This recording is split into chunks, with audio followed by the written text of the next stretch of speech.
Marie Curie was a pioneer in the field of radiation research and the first woman to win the Nobel Prize in 2 different categories. Marie Curie was a towering scientific intellect in a Victorian era when opportunities for women, and opportunities for women academically especially, were extremely few and far between. Marie Curie was born Maria Sklodowska in Warsaw, Poland on November 7, 1867, to a family of prominent educators. She had to study underground because she wasn't able to be accepted into the men-only University of Warsaw. She then had to leave the country to get her PhD. She was the first woman to receive a PhD degree from a French university. She came to Paris for her education and met Pierre Curie. Marie shared lab space with fellow scientist Pierre Curie. They were married in 1895 and had 2 daughters, Irene and Eve. Marie trained Irene to be her assistant, and in 1935, Irene won a Nobel Prize as well. Marie Curie and her husband began studying the radiation and the properties of uranium.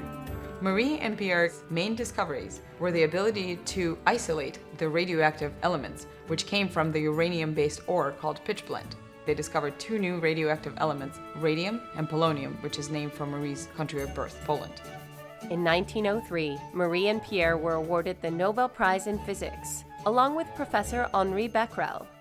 Marie was the first woman to win a Nobel Prize. Curie and her husband were absolutely single-minded in the pursuit of their research. In fact, when they were awarded the Nobel Prize, they refused to go and accept the prize personally because it would interfere with their research.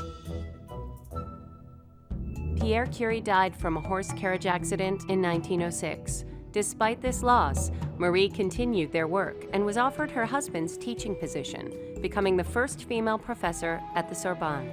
Curie's research was key in understanding the effects of radioactivity and in quantifying those effects on living cells.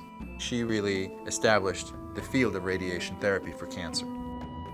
Marie Curie made history again when she was awarded the Nobel Prize in Chemistry in 1911. She was the first woman to win 2 Nobel Prizes. It was through Curie's research that medical use of X-rays became really a possibility. During the First World War, Marie Curie herself carried many portable X-ray pieces of equipment to the front lines to help the wounded. Curie founded the Radium Institute to continue her research. Due to her prolonged exposure to radiation, she contracted leukemia and died in 1934. Marie Curie is such a role model, especially for a woman in science. The impact of her work, the scientific integrity, and the drive that she had is truly an inspiration to all of us today.